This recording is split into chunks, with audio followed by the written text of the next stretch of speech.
The fluorescent lights hummed their electric lullaby as Hannah Clarke pushed the supply cart down the pediatric corridor of Mercy General, her movements economical, practiced, the kind of efficiency that comes from muscle memory accumulated over years most people never survive. 4:15 in the afternoon on a Tuesday, and the Portland rain hammered against the windows like distant mortar fire, a sound that should have meant nothing to her anymore, but her shoulders tightened anyway. She didn't notice the tremor. She forced it down. The tremor wasn't part of her anymore. The tremor was someone else's problem now. Her scrubs were navy blue, pristine, pressed with the kind of precision that suggested either obsessive control or military discipline, though no one reviewing her employment file would have known the difference. The folder had been carefully constructed over 18 months, each reference checked and verified, each credential legitimate but vague, each date positioned to suggest nothing remarkable about Hannah Clarke beyond her basic competency as a registered nurse. Mercy General had hired her 3 days ago without fanfare. She'd been the only applicant who didn't ask questions during the interview. That was the kind of person who disappeared into hospitals. That was the kind of person they wanted. The limp in her left leg was less pronounced today, or perhaps she was compensating better. Pain was information, that was the mantra from Ramadi, from the field surgical units where triage meant seconds and seconds meant lives. Her left femur had taken shrapnel in 2009 during an extraction that the Pentagon had officially erased from every record. The bone had healed wrong, had been rebroken and reset twice, and now it sang a low song of protest whenever the barometric pressure dropped. Portland's grey sky was making it vocal today. She walked through it like the corridor was mined. Room for 12 was at the eastern end of the pediatric wing, and Hannah had already passed it 17 times in the past 72 hours. Each pass had been calculated, unobtrusive, the movements of a nurse doing her job with baseline competence and no particular distinction. But her eyes had catalogued the chart hanging outside the door on her first walk, and her memory, the surgical kind, the kind that had memorized building layouts and escape routes and 17 faces in a single mortar burst, had not released it. 8-year-old Mia Brennan. Admitted 86 days ago with progressive weight loss despite normal appetite. Fever pattern, intermittent, 99.2 to 100.8 degrees Fahrenheit. Attending physician, Dr. Marcus Sterling. Pediatric rotation, 12 different physicians in 3 months, each one consulting the chart and moving on, each one finding nothing, each one adding their own notes in the tidy script of specialists confident in their conclusions. Hannah had reviewed the file during her break yesterday, 3:20 in the morning, when the pediatric wing went quiet enough to hear the ventilators breathing for the children who couldn't breathe for themselves. The chart was a map of collective failure, 12 different diagnostic approaches, 12 different negative results, 12 different chances to see what shouldn't have been visible but was, if you knew what to look for.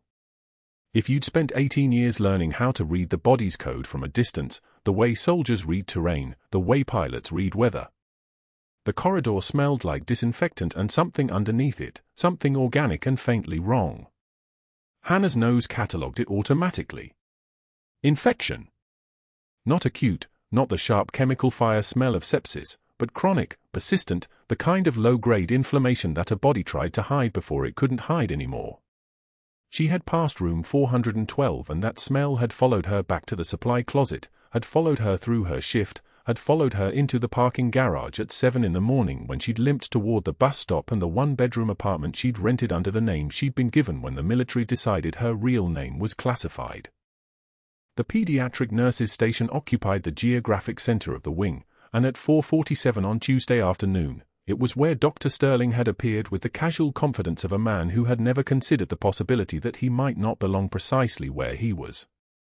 He was tall the way certain men are tall, not because of height but because he'd been trained to take up space, to occupy it with the presumption of a crown prince inspecting his inheritance. His coat was starched with such aggressive precision that it could cut paper. His shoes reflected the fluorescent lights like mirrors. He moved past Hannah without seeing her, the way you don't see furniture. The nurse's station had erupted into the particular chemistry of hierarchy the moment his shoes clicked on linoleum. 2 attending nurses straightened their posture. A resident at the computer monitor minimized something. Hannah continued entering supply counts into the inventory system with the same steady attention she'd been giving the task when he walked in. Her eyes remained on the screen. Her shoulders remained at their natural angle. She did not acknowledge his presence. This was stage 1. She knew all the stages. She'd written the manual for some of them. New nurse? The question was posed to the senior attending, Karen Reeves, who had trained her during the first shift. Karen worked at Mercy General. Karen had children. Karen lived in Portland and would continue to live in Portland after Hannah Clarke was gone, which meant Karen was not to be jeopardized, not to be noticed too closely, not to be drawn into whatever this was. Started Monday, Karen answered, her voice taking on the particular register of deference that subordinate physicians used with Dr. Sterling. Hannah Clarke. Very quiet. Good with the charts. Hannah felt the weight of his attention turn in her direction like a spotlight. She did not look up. Quiet, Dr. Sterling repeated. That's one way of saying it. He'd moved closer. She could feel the air pressure change, the small-scale meteorology that occurred when a large ego entered a room. Well, Hannah Clarke, you seem to have made quite an impression in just 3 days. Karen says you're good with charts. That's a step up from our last temp. She screamed when she saw blood. Can you imagine? The joke was designed to fail, designed to create an opening where Hannah would either laugh or defend herself or show some reaction that indicated she had heard him, understood him, was capable of being affected by his presence. It was the testing behavior of a predator. She'd read about it in 17 different military documents on threat assessment. She'd seen it performed by insurgents and by senior officers and by men whose credentials meant they believed the world was designed to revolve around their comfort. She saved the inventory update and closed the database. Then she turned to face him. Her eyes were grey. This was the first detail anyone noticed about Hannah Clarke's face, if they noticed her face at all. Most people didn't. Most people saw the downcast gaze, the shoulders that never quite lifted, the posture of a woman who'd been taught to make herself smaller. But when she looked at you directly, when she met your eye, there was something in that grey that seemed to have calcified from watching things no one was supposed to watch. Dr. Sterling's smile faltered for exactly half a second. I can work with blood, Hannah said, her voice pitched quiet enough that only those immediately nearby could hear it. And I work better alone. I'm good with charts because I read every word. Most people skim. They miss things.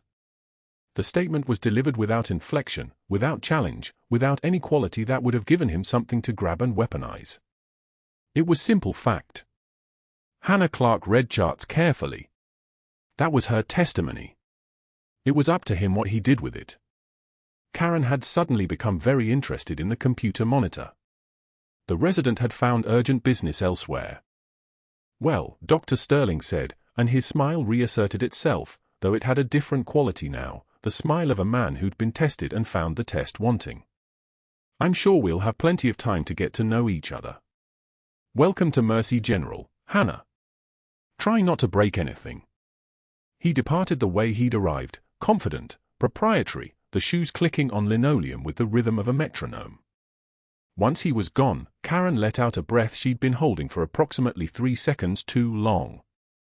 You're going to need to smile more, Karen said quietly. He's not used to people who don't seem happy to see him. I'm here to work, Hannah replied, and she returned her attention to the inventory system. Inside her locker at the end of the corridor, buried in the pocket of her worn jacket, the faded SEAL Team 3 unit patch waited in the darkness, the only thing she'd brought with her from the person she'd been. It had the names embroidered on the back in thread so old it was turning to dust. Her spotter. Her squad. The people she'd been extracted to leave behind. She touched it every morning when she arrived and every evening when she left, the way some people touched crosses. The shift continued. The rain continued. And in room for 12, 8-year-old Mia Brennan slept the shallow, restless sleep of a child whose body was fighting something her doctors couldn't see. Her father was a Navy SEAL, which meant he understood operational security and classified briefings and the compartmentalization of need-to-know information. It did not mean he understood why his daughter had lost 19 pounds since March, and no one at Mercy General could tell him why. Hannah finished her inventory at 5:57 and pushed the cart back to the supply closet. She was methodical about it, about everything. But as she passed room for 12 for the last time that evening, she paused for exactly 2 seconds. Long enough to smell that something was wrong. Long enough to know that whatever the 12 other doctors had missed, it was still there, waiting in the chart, waiting in the body of a sleeping child.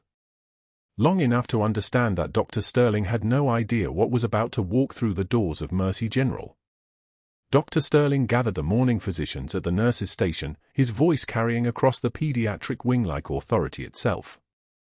"Gentlemen, I've wagered our new nurse here won't last the week. Day 3, let's see if Sweetheart has staying power." He lifted Hannah's meticulously organized chart stack and slammed it against the counter. Paper scattered like snow, drifting across the floor at her feet. 2 residents smirked. The other physicians exchanged glances. They were clearly in on the bet. Hannah took one measured breath. She knelt slowly, her movements precise and economical, gathering each page. Her hands didn't shake. Her jaw didn't clench. She collected the charts with the same focused attention she'd once used during battlefield triage in Ramadi, where emotion was a luxury no one could afford. A single tear escaped as she stood, unbidden and unwelcome. She wiped it away without breaking eye contact with Sterling, her composure intact like armor. "Gravity affects us all equally, Doctor," she said quietly. The words landed in the silence like a stone dropped into still water. Sterling's jaw tightened. He turned away, muttering something to the residents about insubordination. But that wasn't the worst part. What Sterling didn't know was that Hannah had already begun her real work at Mercy General, the work that had nothing to do with bedpans or vital signs. At lunch, Hannah carried her cafeteria tray through the crowded dining area, navigating the chaos of nurses, orderlies, and support staff. The smell of institutional soup, something vaguely chicken-based, boiled until it surrendered any claim to flavor, rose from her bowl. Sterling was waiting. He didn't even attempt subtlety. He walked past her station and accidentally bumped her arm with the force of a man who meant it.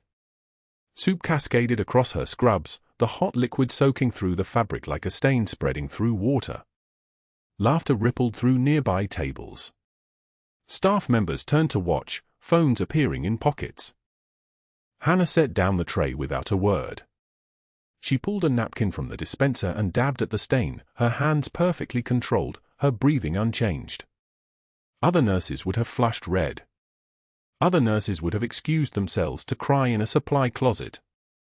Hannah simply worked the soup out of the fabric with methodical efficiency, her expression blank as a wiped slate. Sterling lingered, waiting for a reaction, waiting for her to break. She didn't give him one. "Accidents happen, Doctor," she said without looking up. Usually to those not paying attention. She folded the soaked napkin and tossed it in the trash, then met his gaze for exactly 2 seconds before walking back to the pediatric ward, her scrubs still damp, her composure still intact. That evening, Hannah reviewed billing records during her break in the staff lounge, her tablet glowing in the fluorescent light. The records belonged to Sterling's patients on the pediatric wing, all of them, cross-referenced against surgical logs and procedure documentation. The discrepancies appeared almost immediately. Charges for echocardiograms never performed. Insurance claims for MRI studies that never happened. Cardiac catheterizations billed to 3 different patients for the same date and time, medically impossible. The numbers were clinical, cold, and absolutely incriminating. $73,000 in fraudulent claims across 6 months alone. Sterling appeared behind her like a shadow materializing. Hannah didn't flinch. She'd felt his approach from 20 feet away, the way a person who'd moved through active combat zones learned to track movement in space. "Curious little thing, aren't you?"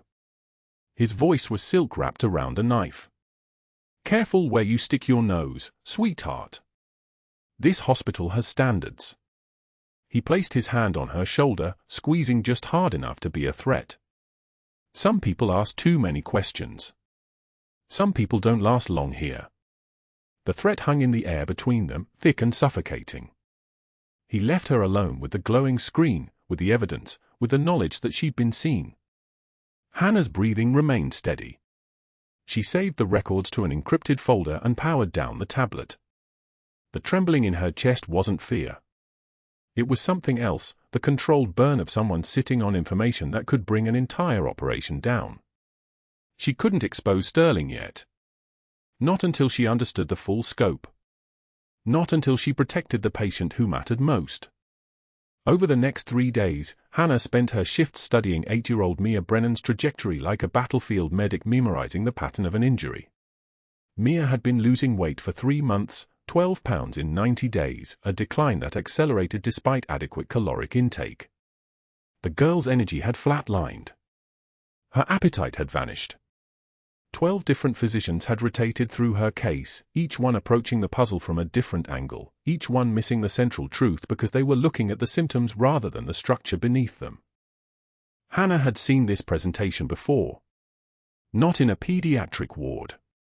In a medevac helicopter over Ramadi, in a forward surgical team tent where a Marine had come in with a blunt force trauma to the chest that somehow hadn't broken ribs or punctured lungs but had torn the small vessels surrounding his heart, causing them to weep fluid into the pericardial sac. The boy had that same slight cyanosis around the lips. That same jugular vein distension. That same muffled quality to his heart sounds, as if the heartbeat was coming from underwater. Hannah examined Mia during the afternoon rounds, placing her stethoscope carefully over the girl's thin chest. The heart sounds were indeed muffled, present but distant, as if they were coming through a dampening medium. She looked at Commander Brennan, Mia's father, a Navy SEAL lieutenant commander with a trident pin catching the afternoon light through the window. His face carried the exhaustion of a man watching his child disappear one day at a time, helpless. 12 doctors, he whispered hoarsely to Hannah as she adjusted the monitoring leads. 12, and no one knows what's wrong with my daughter. His hands clenched into fists. I faced Taliban fighters with more certainty than this. Hannah wanted to tell him then. She wanted to say the words that would unlock the mystery and set them both free. But through the window, Dr. Sterling was watching her with an intensity that suggested he was reading her lips. She finished the examination, documented her findings in clinical terms that no one reading them would interpret correctly, and requested a private conversation with Sterling in the hallway. He came, confident in his authority, certain of his position. Hannah presented her findings with the precision of someone who'd been trained to brief commanding officers. The weight loss pattern, the muffled heart sounds, the jugular vein distension, the cyanosis, these indicate possible pericardial effusion. Cardiac tamponade. She needs echocardiography to confirm, then pericardiocentesis to relieve the pressure. Sterling listened with the expression of a man hearing a child recite multiplication tables. He placed his hand on her shoulder, the same gesture as before but with added condescension this time. You're a nurse, sweetheart. Leave diagnosis to physicians. I've reviewed her case personally. He smiled, and it was the smile of someone who knew exactly what he was doing and didn't care. Besides, we've already ruled out cardiac causes. The girl's depression is psychological. That's what happens when you lose a mother. The mind makes the body sick. He turned away, his scrubs rustling. Stay in your lane. You'll last longer. Hannah stood in the empty hallway, dread building like pressure in a sealed chamber. She'd recognized the lie in his voice, not the lie about the diagnosis, but the deeper lie. Sterling didn't actually believe Mia's condition was psychological. He'd simply already decided not to treat her. And that meant Hannah understood something that made her blood run cold. Mia was going to deteriorate. The effusion would grow. The pressure on her heart would increase until it couldn't pump anymore. And if no one intervened, if no one performed the procedure that was medically obvious and utterly necessary, Mia's little heart would simply stop beating. And then the phone in Hannah's pocket vibrated.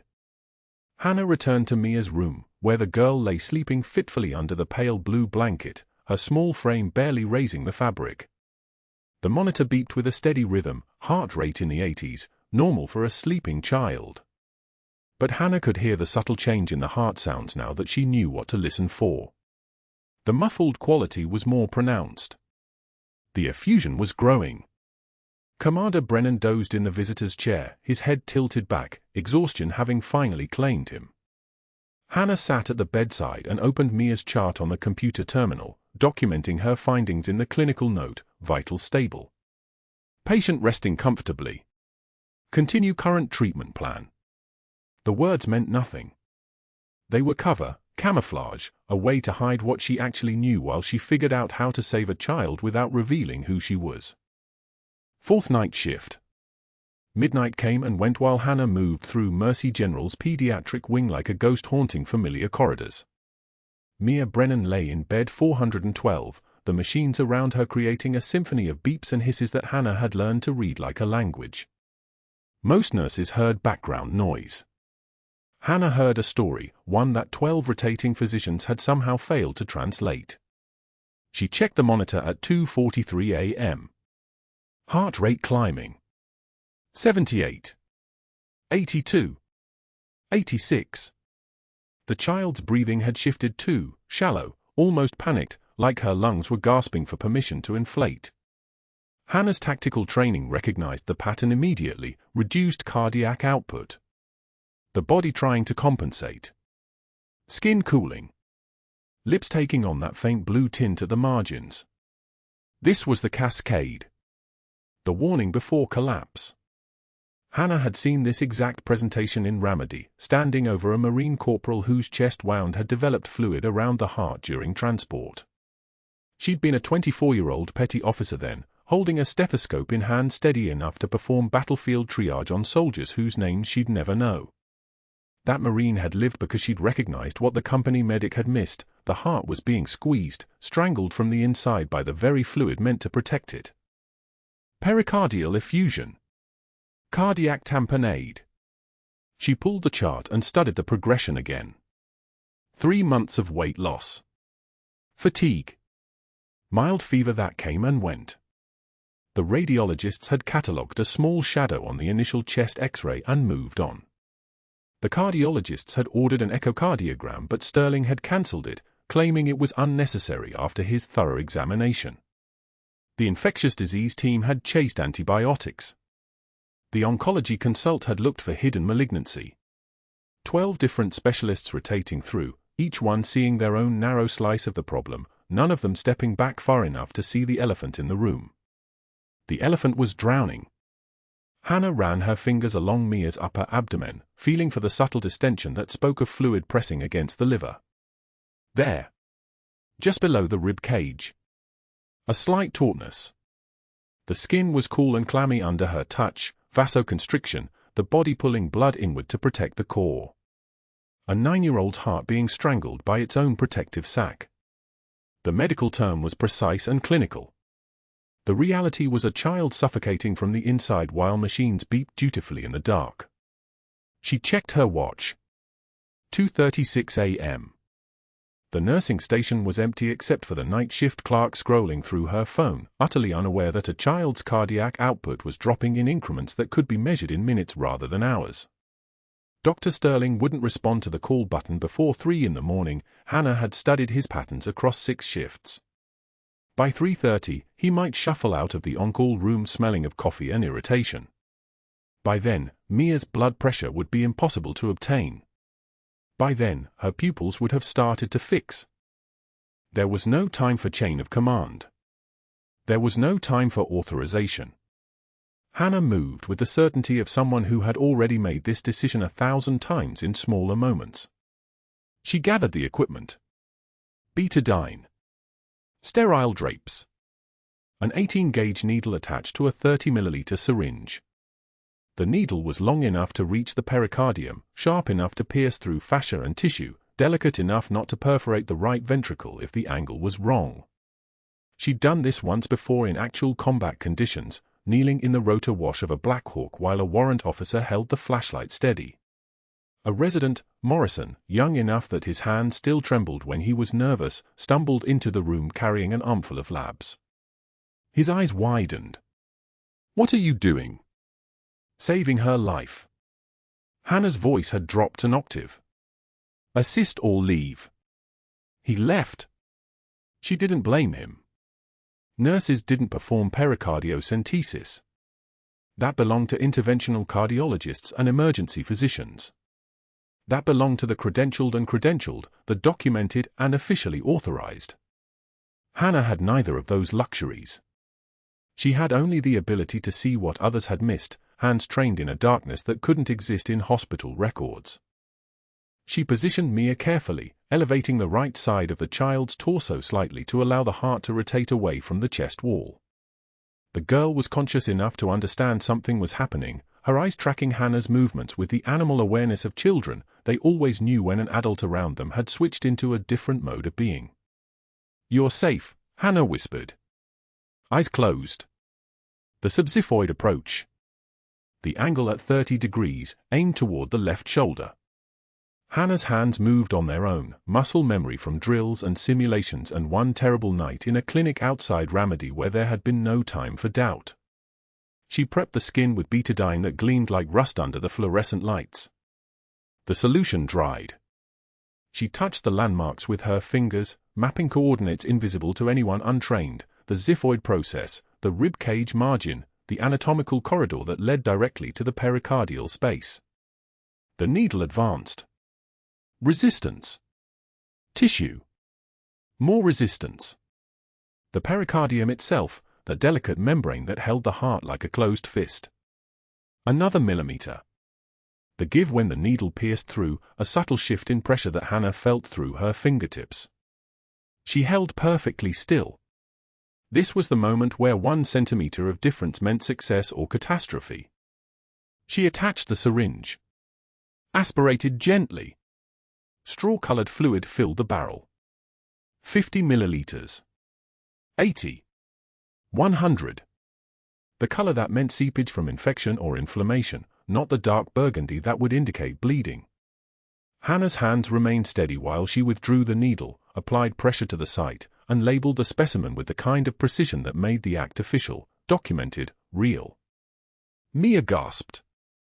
Her body bucked against the mattress as 15 years of pressure lifted off her heart in the space of 6 seconds. The monitor climbed. 92. 98. 104. The sinus rhythm stabilized, regular, strong, the electrical signature of a heart no longer being strangled. Oxygen saturation jumped from 88 to 96. Color flooded back into the girl's face like someone had switched on a light from the inside. The room went dead silent. Hannah pressed a sterile dressing to the needle site and wrapped it with tape that made a sound like whispered prayers. 3 seconds of silence. 4. 5. Then the ventilator whooshed and the monitor beeped and the 4-pump hummed back into normalcy, and the world remembered it was supposed to keep existing. Hannah heard footsteps before she saw him. Fast. Hard. The kind of footsteps a man makes when he's not trying to be quiet.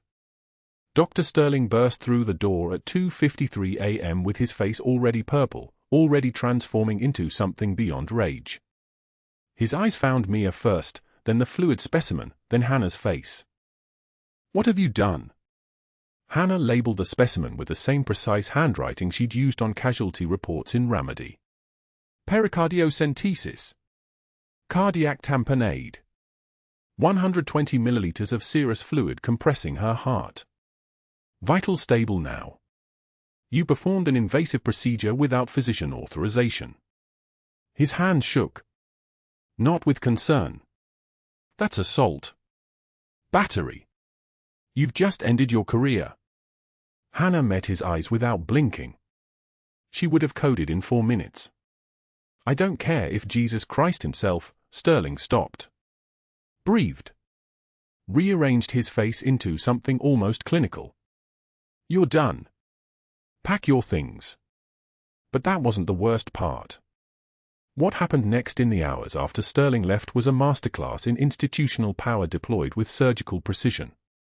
He made a call at 3:17 a.m. to the hospital board chair, a man whose daughter had benefited from Sterling's willingness to document injuries as accidental falls instead of what they actually were.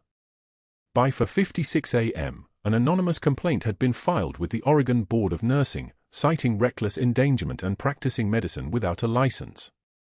By 4:45 a.m., Sterling had contacted a private investigator with a reputation for finding inconsistencies in employment records, complete with a check for $5,000 and a simple instruction: prove this nurse never actually served in any military capacity. Sterling was competent in his malice. He understood that the best way to destroy someone wasn't volume, it was documentation. It wasn't anger, it was the kind of calm, methodical dismantling that left paper trails and official records. He was playing chess while others played checkers, and he had been playing this game long enough to know exactly which pieces to move. Commander Brennan arrived at 5:24 a.m., still in his dress uniform from a Pentagon briefing, moving through the hospital corridors with a kind of purposeful stride that made people get out of his way. He found Sterling in the hallway outside Mia's room with his face arranged in an expression of practiced concern. Her condition stabilized, Sterling said quietly. That unstable nurse performed an unauthorized procedure. Very dangerous. We're pursuing full prosecution for your daughter's protection. She's going to need a psychological evaluation. Whatever happened to her in that room, he didn't finish. He didn't need to. Brennan was already inside, looking at his daughter. Mia was asleep, color in her cheeks, the monitor showing the kind of rhythm that meant her heart was working again instead of drowning. The specimen cup sat on the counter, labeled in precise handwriting with a name that matched exactly what he'd seen in the duty logs from 4 hours earlier. The name Hannah Clarke meant nothing to him.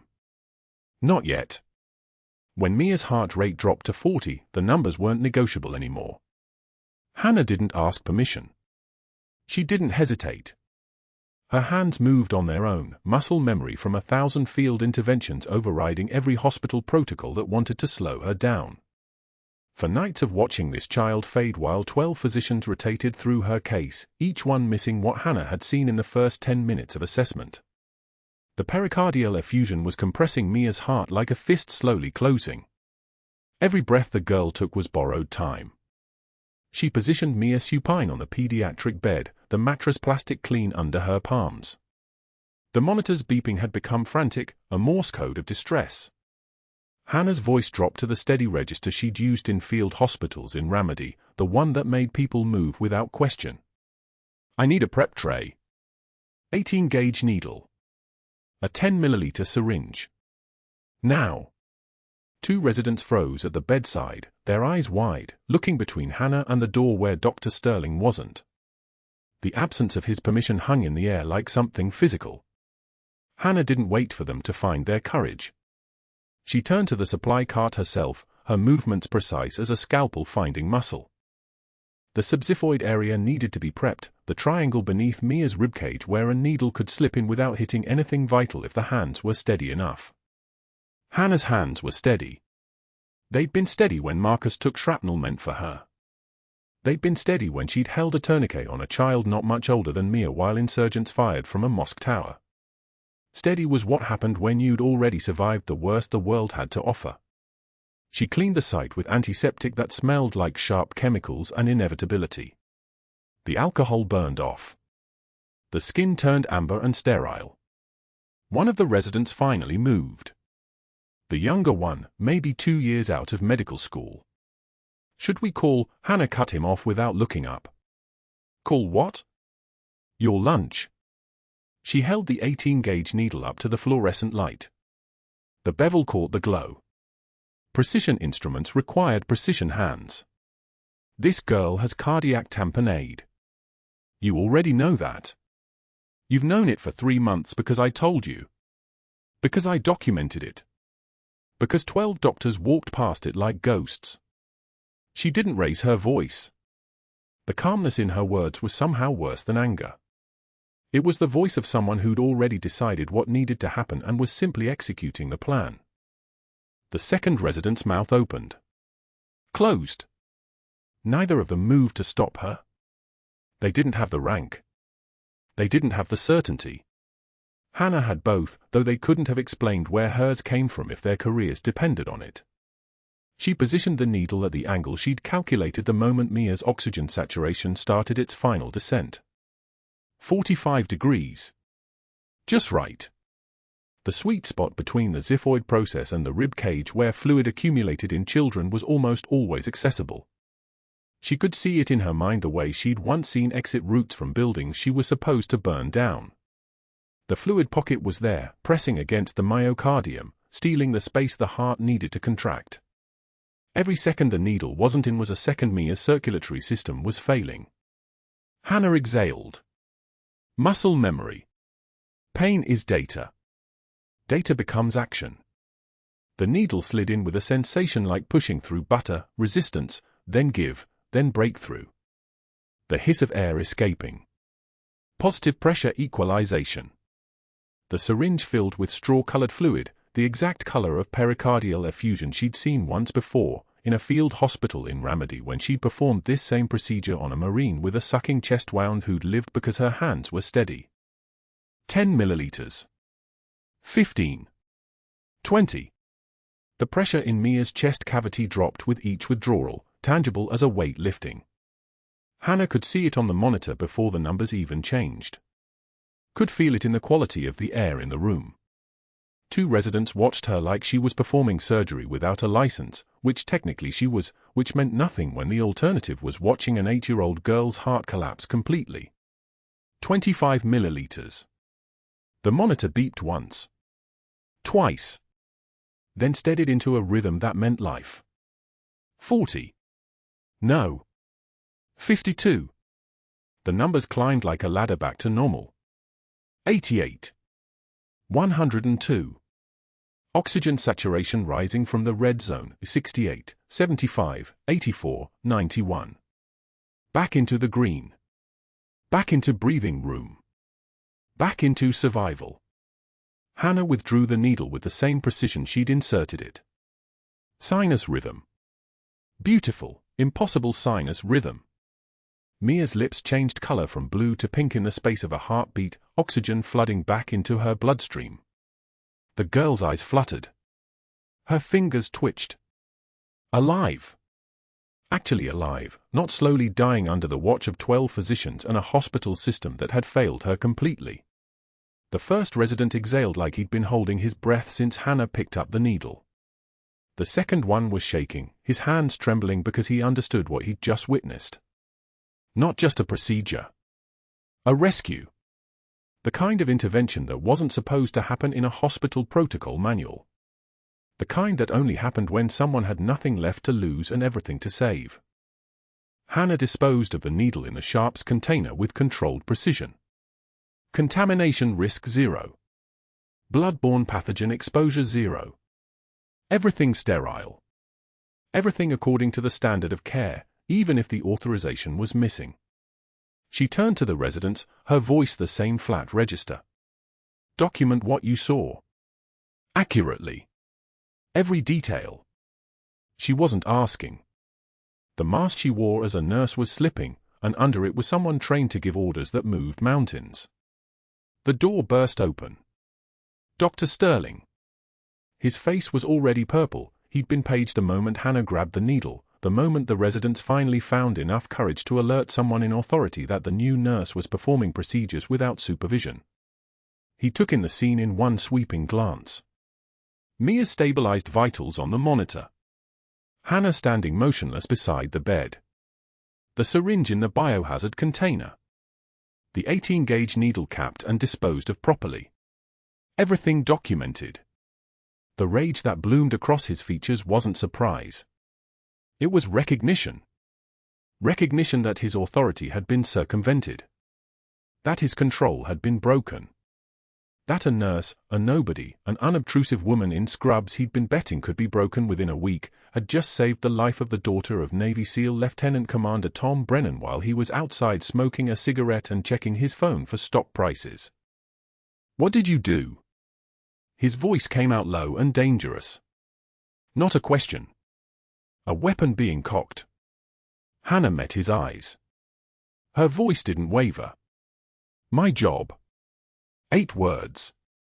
Perfect. The kind of simple answer that told him everything. That she'd recognized what 12 physicians had missed. That she'd acted when authorization was slow.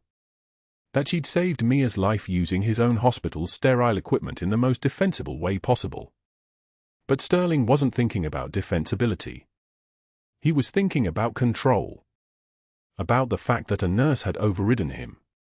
About the way the Iraqi translator on the second floor had been admitted that morning, about the way Commander Brennan had been studying Hannah's chart notes with increasing interest, about the way his carefully constructed authority was developing cracks. He turned on his heel. Left the room. His absence felt like a storm gathering at the horizon. Hannah knew what was coming. She'd seen this pattern before, not in hospitals, but in compounds and safe houses and interrogation rooms where power was currency and survival was negotiable. When direct confrontation failed, you activated your network. You called in favors. You made problems disappear through bureaucratic attrition instead of direct conflict. Sterling had spent years building relationships with hospital administrators and insurance company liaisons and board members who owed him favors. Within an hour, Hannah's phone had buzzes she didn't answer. Within 2 hours, the director of nursing had appeared at her station with the kind of expression people wore when they'd received instructions from above. Within 3 hours, Hannah's badge access had been remotely deactivated. Sterling moved fast when he moved at all. The call to the hospital board chair, a man Sterling had covered for during a malpractice incident 5 years prior, took 8 minutes. The anonymous complaint filed with the Oregon State Board of Nursing about Hannah's credentials claiming inconsistencies in her background and her aggressive behavior toward senior physicians took 4 minutes. The call to a private investigator specializing in employment verification took 2 minutes.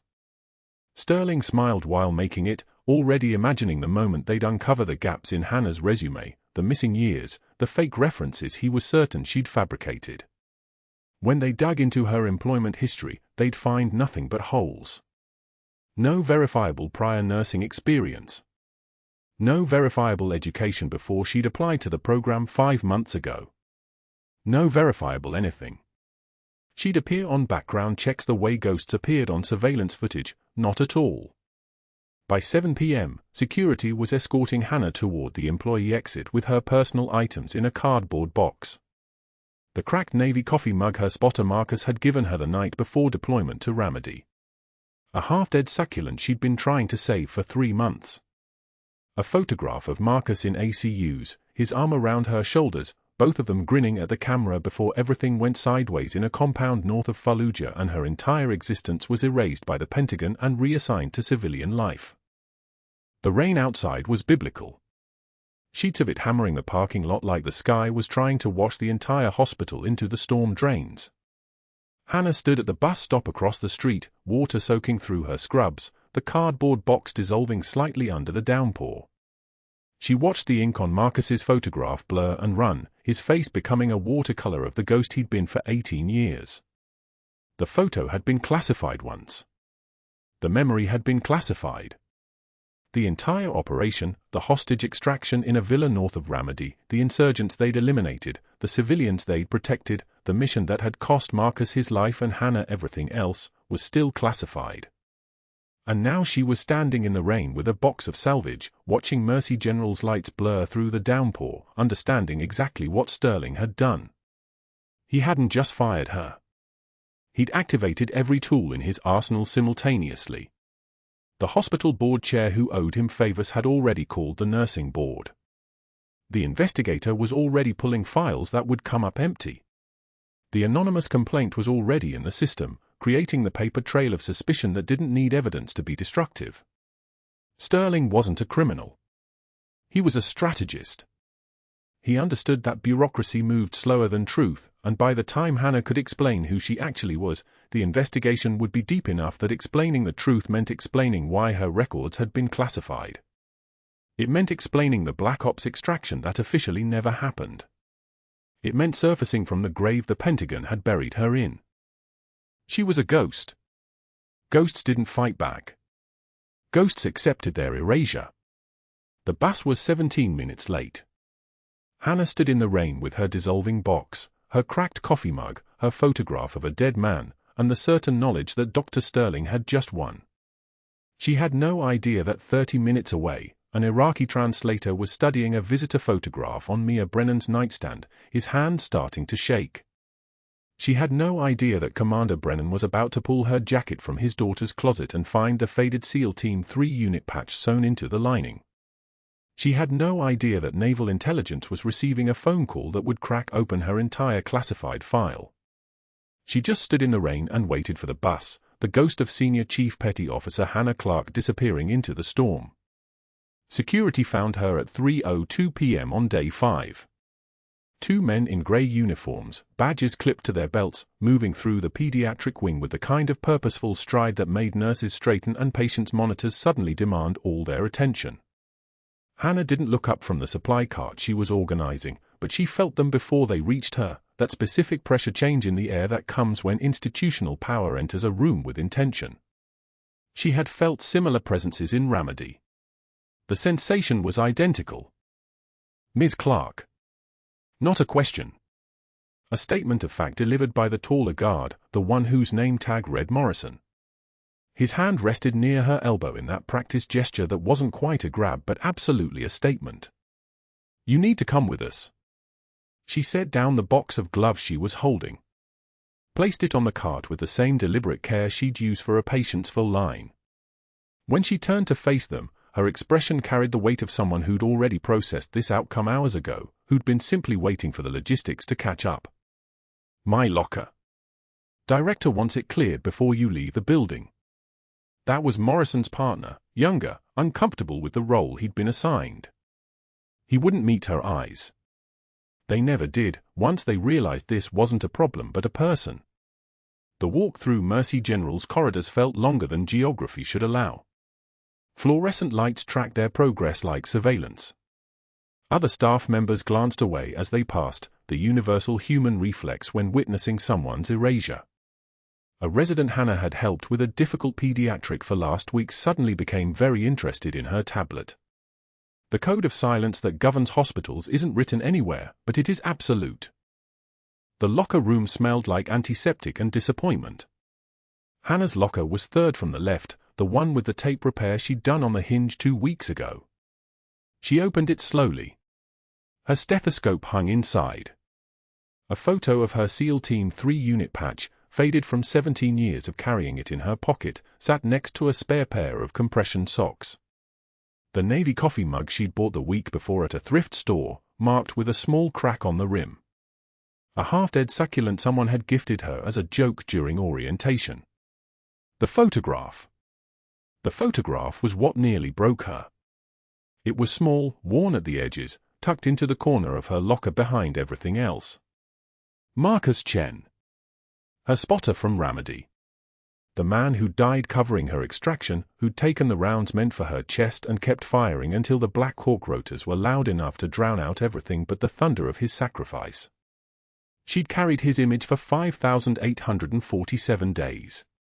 Kept it where she could see it when she needed to remember what silence cost. Hannah removed the photograph first.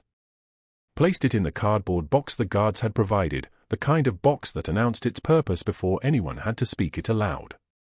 She didn't take her time about this. That would have been self-indulgence. Efficient. Professional. Everything she'd been trained to be. In and out. Leave no trace. Just like a mission. The locker emptied in 90 seconds. Director of Nursing Catherine Voss was waiting in the hallway outside the locker room, her expression locked into the particular discomfort of someone who'd been ordered to witness an execution and wanted no one to remember that she'd been present. She stood with her arms crossed, careful not to let her gaze land anywhere near Hannah's face. "We'll need your badge and access card." Hannah reached up and unclipped them from her lanyard. Held them out.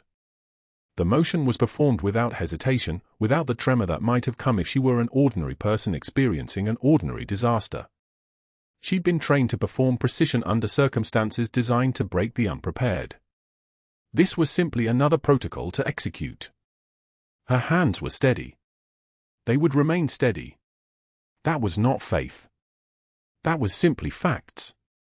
Your final check will be processed in 5 to 7 business days, Voss continued, her voice taking on the rehearsed quality of someone reading from a script that existed specifically for this purpose. Human Resources will contact you regarding your health insurance termination. 5 to 7 business days. The timeline of people who had all the time in the world because they had already decided everything that mattered. Hannah nodded. Still didn't speak.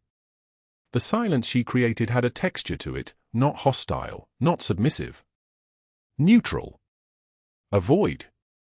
The kind of silence that made guards who'd performed this task dozens of times exchange looks of uncertainty.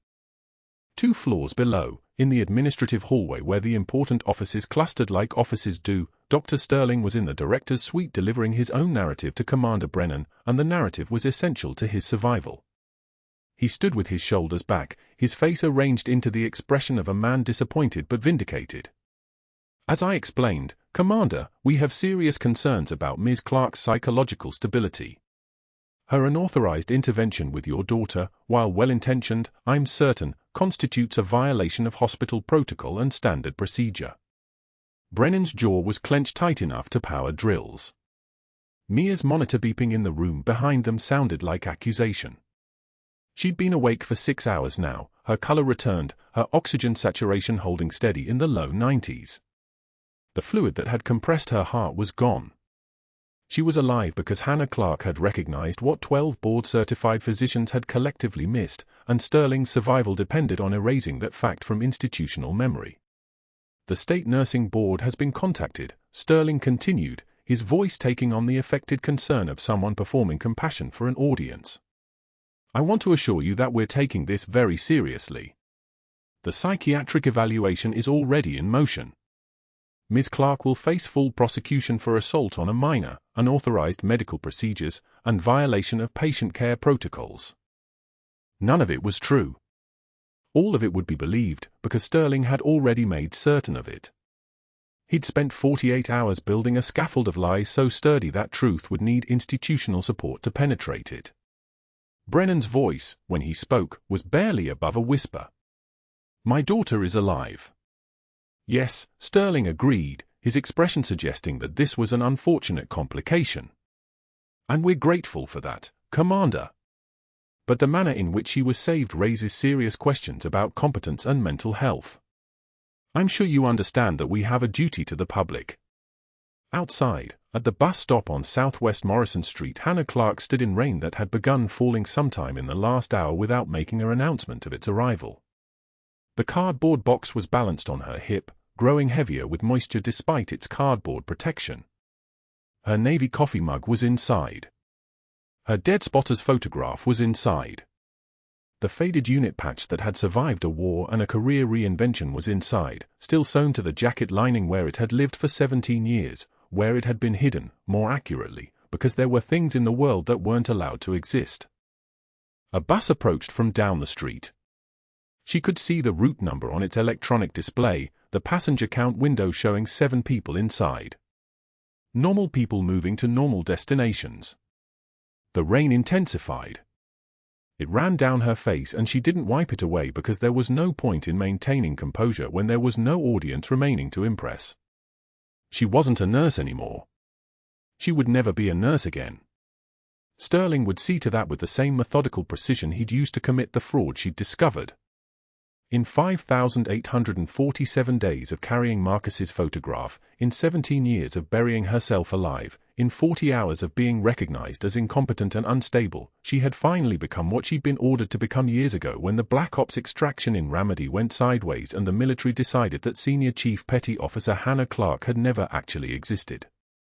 The water dripped from the cardboard box. The photograph of Marcus warped slightly but held its shape. The bus pulled away from the shelter without stopping, the driver having seen a figure too heavy with something to be a regular passenger. She wasn't waiting for this bus. She wasn't waiting for anything.